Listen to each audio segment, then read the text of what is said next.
Eagles Entertainment. The journey to the draft is driven by AAA. AAA, roadside is their strong side. Make AAA a part of your game day today. AAA, go ahead. With the 25th pick in the NFL Draft, the Philadelphia Eagles select. You're listening to the Journey to the Draft podcast, driven by AAA. Welcome to the Journey to the Draft podcast, driven by AAA. I'm your host, Fran Duffy. We've got a fun show here as we're concluding our coverage of the East-West Shrine Bowl down in St. Petersburg, Florida. Wednesday's action is now in the books. We're going to recap what we saw over the course of this week in practice. We're going to start at the very top. C-Mac and I, Chris McPherson, are going to catch up with some of the news around the NFL draft landscape before we get into Pick 6, where we select 6 guys that stood out to us on the final day of practice here, or at least the practice that we're covering from Tropicana Field in St. Petersburg, Florida. After that, we catch up with one of my favorite analysts in the business. That's Emory Hunt over from Football Game Plan. Emory and I catch up about some of the players that have stood out to him over the course of the week of practice here in St. Pete. Then we catch up with Oklahoma cornerback Parnell Motley, a guy that I caught up with after practice here Wednesday morning. Really interesting guy, and a guy that has some interesting teammates as well entering this 2020 NFL Draft. Then we'll wrap things up and give you a little bit of a tease of what's to come here on the Journey to the Draft podcast over the next couple of weeks. But let's get started here at the very top. We're going to start things off with Draft Buzz. But again, before we start this show, just a little bit of a reminder, throw us a little bit of support. All you have to do is go to Apple Podcasts or Stitcher, leave us a rating, leave us a comment. It's the best way to help support the show, keep it going, make it more available to everybody else that's looking for this kind of a content. All right, now let's get things started here. Draft Buzz at the top with C-Mac and I. It's time for Draft Buzz. Now it's time for Draft Buzz. So this is a first here on Draft Buzz on the Journey to the Draft podcast, driven by AAA, as we are now doing this from the car, driving to the airport, to the Tampa International Airport from Tropicana Field. It was the final day of Shrine Bowl practices. And C-Mac, this is our, it's not our first podcast from the car, but it is certainly our first Draft Buzz segment, not planned whatsoever, going to the airport, leaving town. It's planned to an extent. Yeah. I'm trying not to be a backseat driver here as I watch Fran navigate the way through traffic like we've seen some of the running backs do this week down here in St. Pete. Almost rush hour traffic as we're getting ready to make our way back to Philadelphia, but we're getting Draft Buzz going. So, Fran, you let us off there. Let's get into, the underclassmen who are starting to declare, and it's starting to roll in now, especially now that the national title game is in the books. And Fran, yesterday, one big Iowa player from the trenches on the defensive side of the ball declares. Today, it's offensive tackle Tristan Wirfs, who's saying that he will enter the 2020 NFL Draft. Yeah, and I think when you look at Tristan Wirfs, this is a guy that I watched in the summer. I haven't studied the 2019 film yet, but big, strong, powerful people mover. Like, he is a road grader up front. Think of like a tackle version of Brandon Brooks. Like, that's kind of what Tristan Wirfs is. Excited to kind of dig in a little bit because he played a little bit of left tackle this year. Alaric Jackson, the left tackle for Iowa, who's also a pretty good prospect in his own right, had some injuries early in the year. So Tristan Wirfs moved over to the left side, and I think that versatility will help him a little bit, proving that he can play both spots. Really the big thing, and again, for Eagles fans now, the Eagles selected Andre Dillard last year in the first round. They already have Lane Johnson locked up. They're not selecting Tristan Wirfs in the first round of the 2020 NFL Draft, but he is considered by most to be a top 20 pick. So again, this adds another player into the mix that can be, selected ahead of the Eagles, and again, bump another player down the pecking order and put another player onto the board for that selection at right now 21st overall. So what's been interesting here in the last 24 hours or so at the Shrine Bowl is that the Clemson and LSU players, the ones who participated in the national championship game and were invited to play in this contest, have started to arrive, where they came into town on Tuesday. Some of them did their medicals, did not practice. Today, on Wednesday, DeAndre Overton from Clemson, wide receiver, he partook in practice, and it was very interesting talking to him afterwards, because I just wanted to get a sense, after such a deflating loss, what the last 48 hours, 72 hours have been like.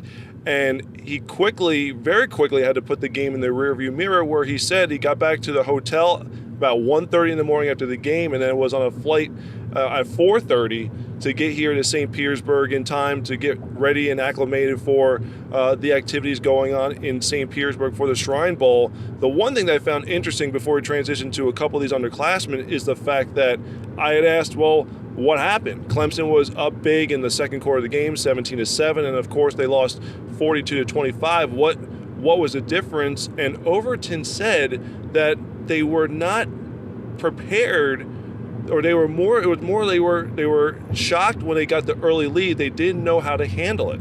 And I immediately followed up with, that's surprising because Clemson's done nothing but win the last couple of seasons. You would have thought that this was a position that the team should have expected to be in, used to be in, comfortable being in. And Overton said that they were going against the high-powered LSU offense led by Joe Burrow.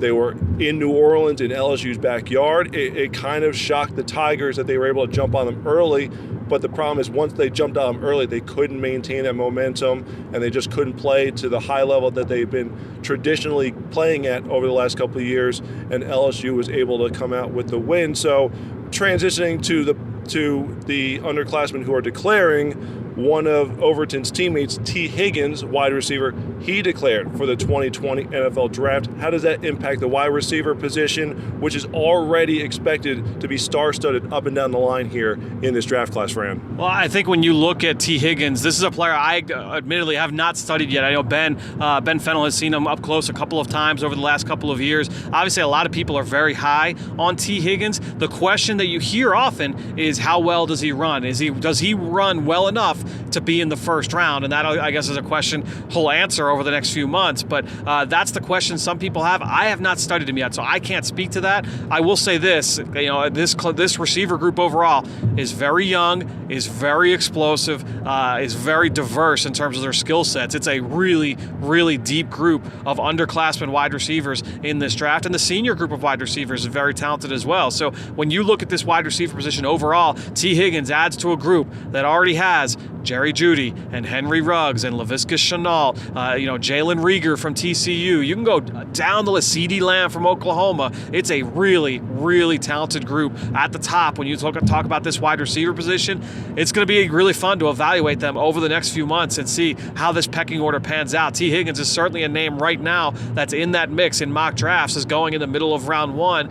Again, having not studied him, I'm not quite sure. I think that the comment you got from Overton is really interesting, C-Mac, because I'll be interested to hear from a couple of those Clemson players next week in Mobile at the Senior Bowl. Do they share that sentiment? Is that something that just Overton has? He is a team captain. This was a guy that was very highly regarded in that locker room. So was this something that the coaches talked about after the game? Is this something that they felt was an issue? Or was that just kind of him speaking individually and maybe just kind of, I don't want to say kind of leaning on an excuse, but I'm interested to see if some of his other teammates kind of follow suit there.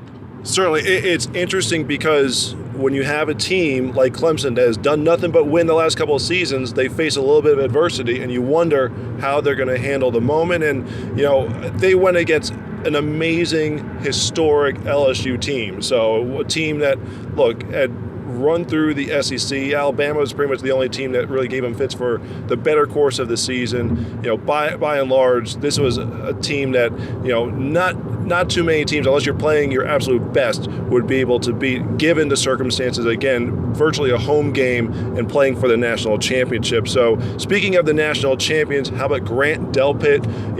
That safety, post safety, who's been outstanding for the Tigers. He declares for the 2020 NFL Draft. So that's another talented playmaker on the back end of the defense, to try to contend with all these wide receivers who are coming out, Fran. I think when you look at Delpit, he's got outstanding range. He can play in the middle of the field. He's the prototypical free safety from a skill set standpoint. He's got a wingspan, that you like. He's got that body type that you like. Can play the ball in the air. Can play in the slot. He's a man coverage defender. He can play in space as well as any safety that we've seen. The question that people are going to have is, can he be consistent against the run? That was an issue that he had early in the season. I know he was dinged up. He had some injuries. That was a little bit of a concern for him coming through the season. But his ability to come and finish as a tackler one-on-one, that's going to be the big question for him. And is it an issue of want to? Is it an issue of technique? Does he just need to get a little bit more disciplined coming downhill and take better angles?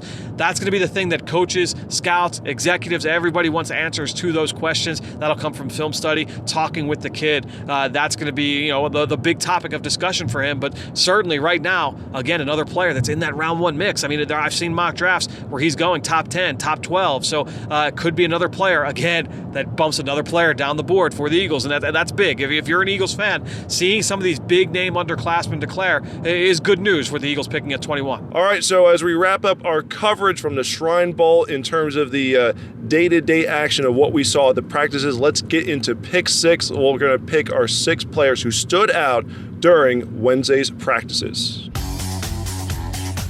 Now it's time for pick 6. All right, so as we now enter the bridge that's the tollway over Tampa Bay, as we get closer and closer to the Tampa Bay International Airport, C-Mac, let's talk through the players that we saw today. And look, it was our last day here, and I just kind of wanted to say, all right, what's the position group that gives me the most juice, looking at this Shrine Bowl? And there were a number of receivers here this week that I thought really piqued my interest, and I said, you know what? Today, I'm just going to kind of focus in one more time on all these wideouts, and I just really homed in on all those guys on both sides of the ball, or both the East and West team. The first one, I'll go from the morning practice. So the East squad, watching Aaron Parker, the kid from Rhode Island, to me, really stood out today. It was a heavy red zone day for both the East and West teams. So a lot of stuff inside the 20, red zone 7-on-7, 1-on-1s, routes on air, team drills, everything. A lot of that stuff was inside the 20, inside the 25-yard line. A guy like Aaron Parker, and there were a lot of big receivers here. He's one of the bigger receivers on the East squad. He went up and over a number of guys in that morning practice, showed the ability to win contested catches. I've talked with a lot of people that have said that he's one of the more impressive receivers here in attendance at the game. So I think when you look at Aaron Parker out of URI, this is a guy that has caught some eyes for sure. And to me, was a guy that really stood out to me from the morning practice. I certainly agree, and I would go back to say, I think earlier in the week, I think Monday, it was, you see that like Carolina blue-esque helmet, and time after time again, he was, a reliable pass catcher for the quarterbacks, and he keeps saying, well, who's that guy, and it was Aaron Parker. Keep looking down at the roster. So love the pick there. Now, for full disclosure on my part here, I missed the East practice this morning because we were celebrating the fact that Harold Carmichael is going into the Pro Football Hall of Fame. At Look It In on Twitter, definitely send him the congratulations. They are so well deserved. It was a tremendous morning where I found out at probably around 6 o'clock, 6:30 or so, shortly after I woke up. We've been planning for the potential of whether it was going to be Harold. Dick Vermeil was a finalist. Al Wistert was a finalist. Bucko Kilroy was a finalist for the special centennial slate where they were going to pick 15 either contributors or former players or coaches or executives who have been kind of overlooked over the years in the Hall of Fame voting process. And Harold Carmichael epitomizes someone whose career has been completely forgotten about, where basically after 25 years, his case had to be dusted off, and you essentially had to start from scratch. And I give a lot of credit to John Ganode from the Eagles Media Relations Department, who put together an amazing stat sheet that was presented to all the members of the selection committee at the meeting in Canton, Ohio a week ago. Sal Palantonio was the one who volunteered to present for Harold. He was very emotional. I had a chance to talk with him this morning about what the process was like, and Sal Pal was quite honestly, he was very humbled at the opportunity to present for him because he felt passionately about Harold Carmichael's case and did not want it to be in anyone else's hands. He told me it was a 4-minute presentation. Every presentation was 4 minutes. He had a highlight video from NFL Films. No one else who presented had a highlight video. He had the stat packet from John Ganode, and basically he laid it out, whereas when Harold Carmichael's career came to an end in the mid-'80s, there were only 4 players in NFL history who had more receptions than him all time, and they were all in the Hall of Fame. Why is Harold not part of that group? And Sal Powell said that he felt the case really resonated, especially with the former coaches and executives and current coaches, because I mentioned that because Bill Belichick, the New England Patriots coach, was one of the people on this special voting group. So congratulations to Howard Carmichael. Spent the morning, being able to help put together a great series of content for it. The Eagles video team and social media team doing a phenomenal job as well, pulling everything together. And just forget what he's done on the field for a second, and you have to add to this. Speaking with Charles Davis from NFL Network at the Shrine Bowl practices, talking about Howard Carmichael, Charles is like, Harold's a guy who invented the back shoulder pass. The back shoulder fade is a result of Howard Carmichael. And Charles was joking. One thing is the fact that he's 6'8", and the catch radius is basically the width from the pylon to pylon in the back of the end zone. But it's also that maybe he didn't have the best quarterback play at times in the 70s before Jaws came along, and maybe it was an errant pass that kind of made it come to fruition. But nonetheless, that alone, Charles was saying, should get him into the Hall for what he's done for the game. But he was the NFL Man of the Year in 1980, helped the Eagles get to their first Super Bowl appearance in that 80s season, and has been a phenomenal ambassador for the organization and the city ever since. So congratulations to Harold. Again, I did not get to make it to the East practice, so I was focused more on the West practice. And the first player who I picked here, I really wanted to stick in the trenches here, and it's Khalil Davis, one of the defensive tackles from Nebraska. And his twin brother, Carlos, is also on the West team. So both of them were very good in one-on-one drills, but Khalil Davis had a sack in the team period. Khalil was very disruptive in the O-line, D-line one-on-one drills, so he was someone who certainly stood out in my estimation. I thought deserved some mention here in pick 6. So Fran, turn over to you as you stuck with the wide receiver position throughout here. Yeah, I watched the wide receiver position for both East and the West, like I said earlier. And to me, going to that afternoon practice on the West side, there were two guys that really stood out to me, and I wanted to make sure I included them in my pick 6. And the first one's Jonathan Johnson, the wide receiver out of Mizzou. Watching him on film, this was a guy that was a 4-year contributor to that Tigers football team, explosive player, return specialist, yards after catch guy, screen game, gadgets, some deep balls in there as well. But they like just getting the ball in his hands and letting him make plays. You saw some of that short area quickness today, like a lot of the drivers that I'm dealing with right now here on this parkway heading to the airport, just did a great job of getting into blind spots of defenders and being able to find ways to separate down there inside the 20-yard line. I thought that he did an outstanding job catching the ball as well, number of big-time catches, even in contested situations. He's a smaller guy. He's not going to be a jump ball guy. This is literally the opposite of Harold Carmichael. I think when you're looking at Jonathan Johnson, he's going to win in the small man's game, but his ability to be competitive at the catch point and then also with the ball in his hands, I think it's going to serve him well. I thought he had a really good day of practice today. So we're going to go. JJ has been outstanding, by the way, all week. I think you could argue he's been one of, if not the best skill position guy from an offensive standpoint here in St. Pete, if you were to do Practice Player of the Week awards like they do at the Senior Bowl next week in Mobile, Alabama. So again, I stuck in the trenches. My second guy, Bryce Huff out of Memphis, edge rusher. Watching the 101 O-line, D-line, his first rep just burst off the edge, coming off the right tackle, facing the left tackle, and just used its speed to get around the corner. And then his second rep did a great job of setting up Brandon Bowen, the offensive tackle from Ohio State, where he just had him retreating and was then able to convert speed to power and just push him in the backfield to be able to get to the quarterback. So a couple of nice reps in there. And again, you're looking for guys who are going to show traits, and to me, he showed some flash, showed some burst off the edge, showed a little juice. So he's a guy who's coming in, I think, around 6'3", 250 pounds, and that's the size when you look at a guy like a Brandon Graham, like that type of size, what he brings to the table. So love seeing a little bit of juice there, and that's why he's my second guy here in pick 6. So I'm going to go with another guy that was outside the Power 5 conferences, and that is going to be Boise State wide receiver John Hightower, who we've talked about. He's one of those guys that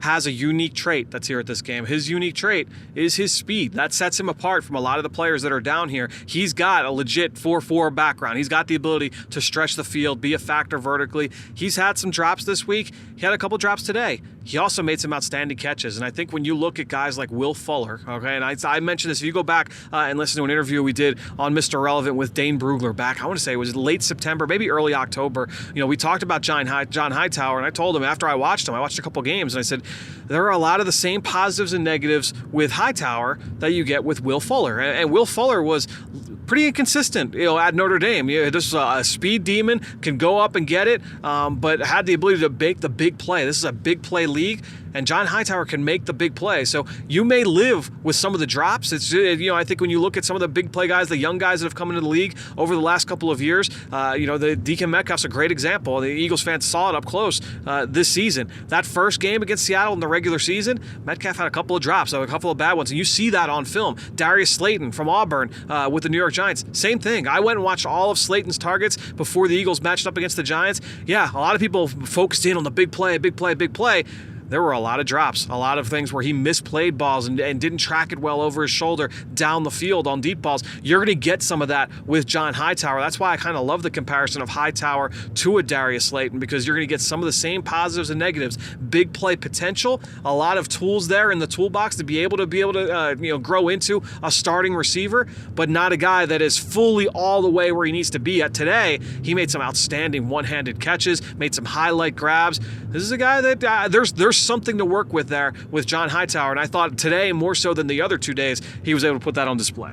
And that's probably why, because of the inconsistent hands, so he won't be a day 1 or day 2 selection, but with that speed, he's someone that a team is going to say, when you're looking at those latter rounds of the draft, what's something that we can bring in that maybe we don't have, or something that we can possibly coach up. And speed is definitely number one element that you would love to bring to the table there. So I stayed in the Mountain West for my third pick here. I didn't go D-line. I went offensive line. I went Deshaun Dixon, the guard out of San Diego State. Like the size, body composition, 6'4", about 320 pounds or so. Love the way that he gets into his sets. Thought he did a good job stonewalling the opposition in O-line, D-line drills. And it's just very interesting looking at him, look at it as one of the bigger but better put together, I feel like, offensive linemen here in attendance. He wears number 79 in the practices, and it's certainly not going to be any Brandon Brooks. Brandon Brooks is a massive man who's extremely athletic for as big as he is. But I just think back to Brandon Brooks was a player who came out of Miami, Ohio, played at the Shrine game years ago, was a third-round pick, has made his way. So conjure up some images there, but overall, just looking for a little diamond in the rough here. Deshaun Dixon, my third guy here in pick 6. Yeah, Dixon was a guy that stood out to me, honestly. He stood out to me watching Donnell Pumphrey. When you locked San Diego State, he was a longtime starter for them. I remember him as a puller, just dismantling players on the move. So I'm glad that you kind of singled him out. I'm glad to hear that he had a good day today. All right. I'm glad you brought up, too, some diamonds in the rough, because one guy who is excellent at finding some diamonds in the rough is our guest this week, or today, I should say, for Mr. Relevant. That's Emory Hunt from Football Game Plan. I teased it earlier in the show. Emory's outstanding and one of the best grinders when it comes to putting in the work and to evaluating these guys coming from all levels of college. And he was our guest today on Mr. Relevant. It's time for Mr. Relevant.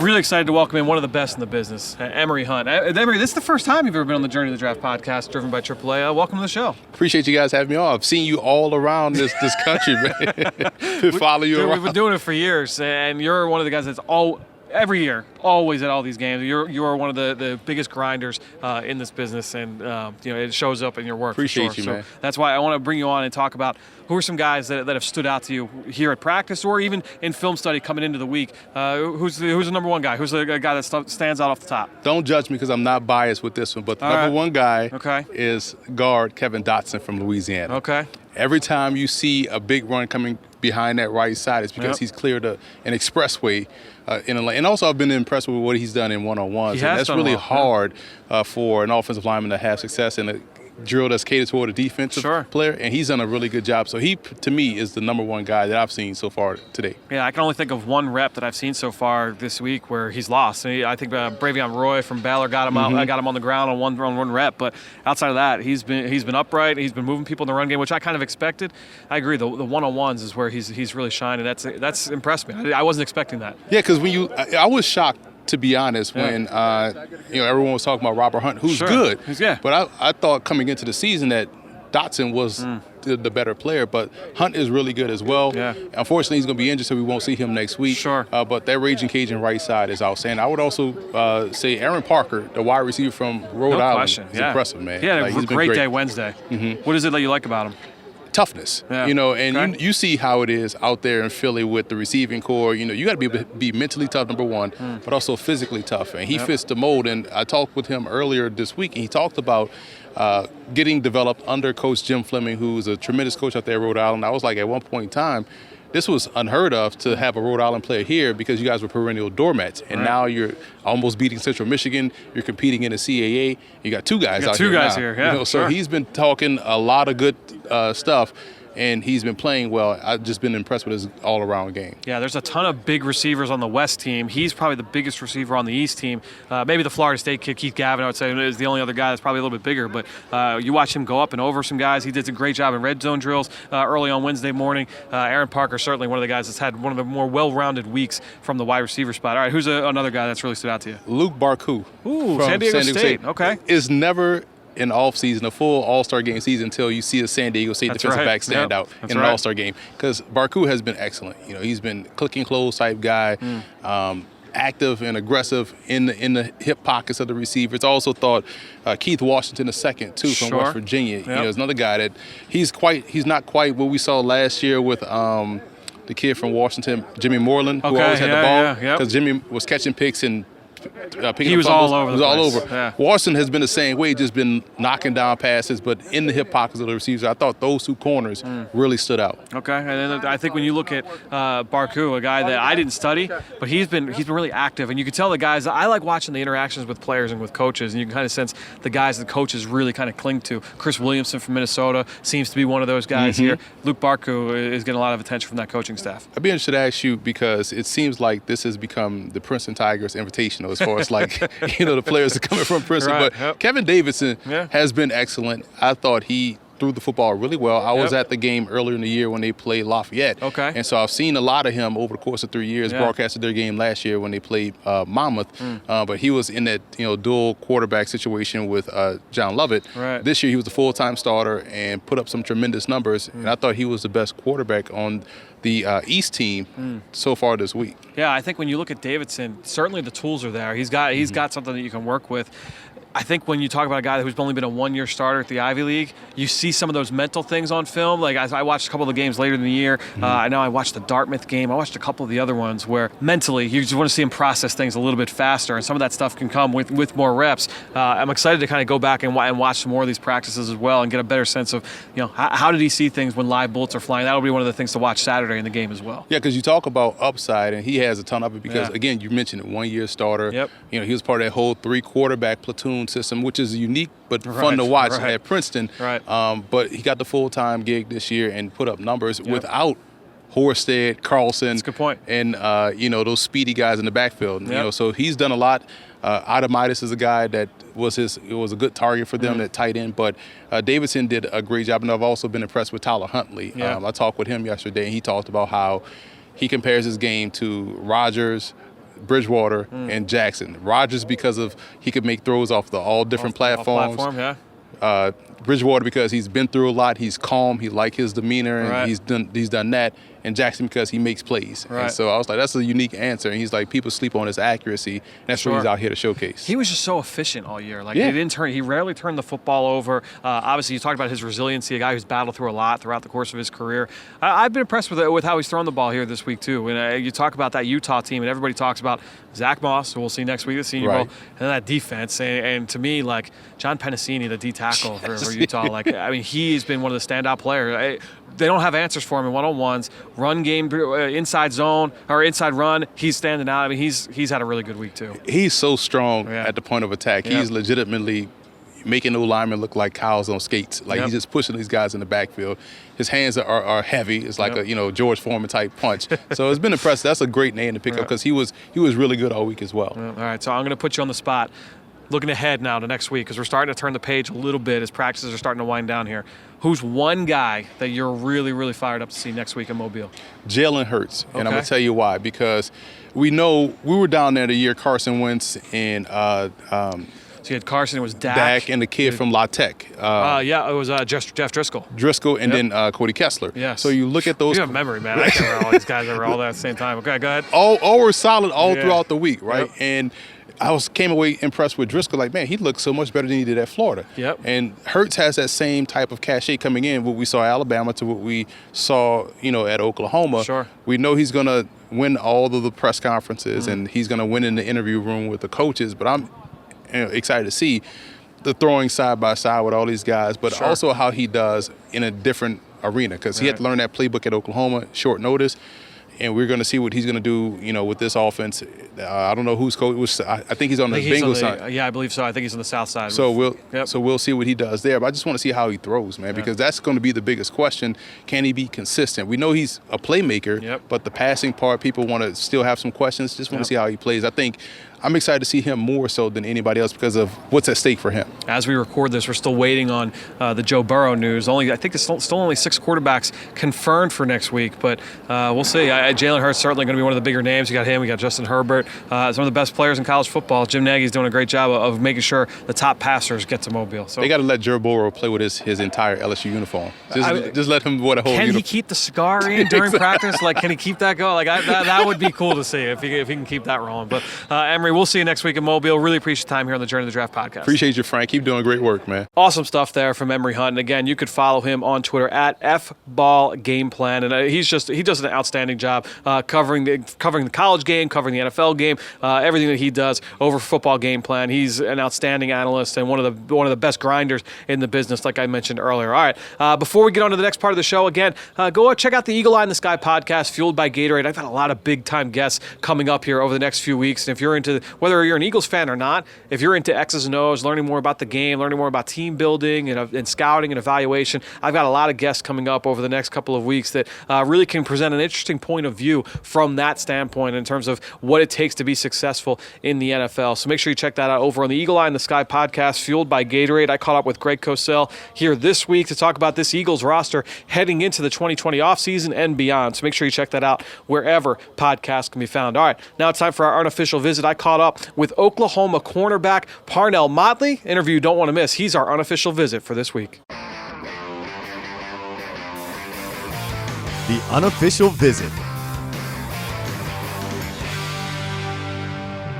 Here now with Oklahoma cornerback Parnell Motley. And Parnell, for those who have not yet to watch you play, give us a quick scouting report of what you'll bring to your future NFL team. What I bring to my future NFL team is being relentless, man. Give everything I got, everything I will, and put the organization first, man. Is getting a relentless effort, being physical, making sure I'm on time and everything. It is being open to everything, into the community and everything that I can bring to the table. So I want to ask you about some of your teammates. I want to get a good story about what they bring to the table, both physically and then also as a teammate. Tell me about CeeDee Lamb, a guy that you faced every single day in practice. What is it that makes CeeDee Lamb CeeDee Lamb? Man, CeeDee Lamb is so versatile, man. He's a good character on and off the field, and he's just a practice player. He practices hard. That's what makes him a great player to today. He gives me great looks, man, and violent releases. He blocks so well. Yeah. He does everything you can do in the book, and you see it on the game film, and that's what he displays in practice. And that's why we're so competitive. I'm checking him every day, and we competing to the highest level, and we're just getting each other better each and every day. What's his best trait? Like, what's the one thing you say, you know what, this is what makes him great? It could be competitiveness, or his dog mentality, or is it his hands, his yards after catch? Like, what is it that makes him great? What makes CeeDee great, man, just his will to make a play. Got it. You know what I'm saying? I like that. You turn in the film, he catching a 5-yard hitch and breaking 8 tackles the rest of the play, and it's not fluke because he did it multiple times. Sure. Yeah, he did it several times. So it's just his will to make a play and do everything he do for the team and put his team in the best position for us to win. So CeeDee's just a great guy, man, and he just do so much for his team. On the outside looking in, it seemed like Jalen Hurts kind of came in and was that guy like right away. Is there a moment where it kind of hit you as a defensive player, like, all right, like this guy, like he's the real deal? Definitely, man. Especially During fall camp, Jalen really started to settle in, and especially he was coming in the spring and getting the feel for it. But in the fall camp and leading up to the early games that we played, and I saw what our real test, especially against Texas. Yeah. And Jalen was a great quarterback, and we just played his will, especially Baylor, and it showed you so much about a person and his character and his will to do so much more than just winning. So he put himself first, and he put his team first before himself, and he's just a team player, a great guy on and off the field, man, a great person to talk to. He's a great leader, and I love Jalen Hurts and the way he carried his team this year. Take us through Neville Gallimore, a guy on your side of the ball, defensively, defensive tackle. What is it about Neville Gallimore that makes Neville Gallimore? Man, Neville Gallimore, the Canadian star, man. Canadian bulldozer, man. It's Neville, man. He's a great guy. He's a character guy, man. He's so genuine. He's just a funny guy. Neville Gallimore, he's so physical, but when he's on that field, man, I call him Gorilla. That's exactly what he formed into, man. He's just a great guy. What he do for me, for us and the team, and he was the team leader too. So he did so much for us this year and put us in a great position and forced so many things for us to make things easy for us on the back end. So Neville Gallimore is a Canadian bulldozer, man, and wishing him the best of luck on his future, and I'm going to miss playing with that guy. Was there an example where his leadership was there like a moment you can think back to where you said, like, all right, like this is where his leadership's really kind of coming to the forefront? Definitely, man, when the Canadian Bulldogs is making great plays, especially against Texas Tech. When he forced that fumble coming on in the play, and it's seen, and Neville Gallimore is the different beast this year. And so much he do in this play and the scheme we had made him play fast. And that's when I really seen Canadian Bulldogs, man. He's a great guy and willing to do anything for this team. All right, last guy I want to ask you about from your team, Kenneth Murray. Another guy that's, I mean, you see him just make one play, you got to get a sense of what he is.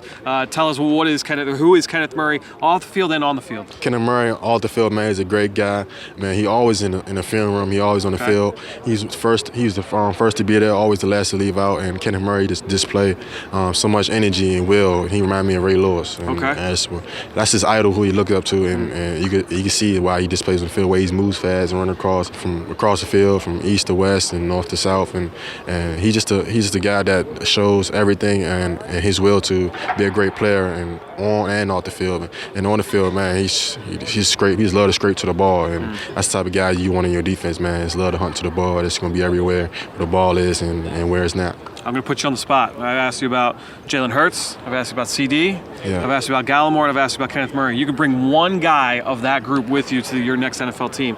Which of those four are you bringing with you? Which I'm bringing? I said CD last time, but I'm bringing Kenneth Murray this time. Okay, why is that? Because it started up there. He's like the quarterback of our defense, man. Okay. And this will for us to orchestrate the defense, communicate, and just feel much more comfortable with a leader like that and enforcer like that do so much things. So Kenneth Murray definitely. We're at the Shrine Bowl. Who's the one guy that and it could be in that secondary group with you, or it could be a receiver that's really just impressed you? You got to pick one guy. Who's really, really impressed you so far? A person that really impressed me, I got to say, Neville Clark. Okay. He's doing a great, significant job. Yep. He's playing the opposite corner with me, and he's doing so much. And he's a tall, long corner. He might be some corners in the league that's doing so much. So Neville Clark, he's really outputting to me, and I like the way he's playing right now. Parnell, really appreciate the time. Best of luck throughout the rest of the process. No problem. Awesome stuff there from Parnell Motley. And to just kind of wrap this up, we're leaving St. Petersburg, Florida here Wednesday, and we're going to come back to Philadelphia to the NovaCare Complex. We're going to record one more podcast this week on Thursday. C-Mac and I are going to kind of put a ribbon on everything that we saw here from the week of practice, maybe give out a couple of awards and preview Saturday's game in terms of what we're going to see from a matchup standpoint and what you can keep your eyes out for here as from an NFL draft standpoint in this game. And then we'll start our Senior Bowl preview. We've got that here on Thursday as well. Ben Fennell will be back with the show on Thursday. We'll preview next week's action from Mobile, Alabama, and we're going to have daily podcasts from Mobile as we break down all the action from the Senior Bowl. Until then, we'll see you next time here on the Journey to the Draft podcast, driven by AAA.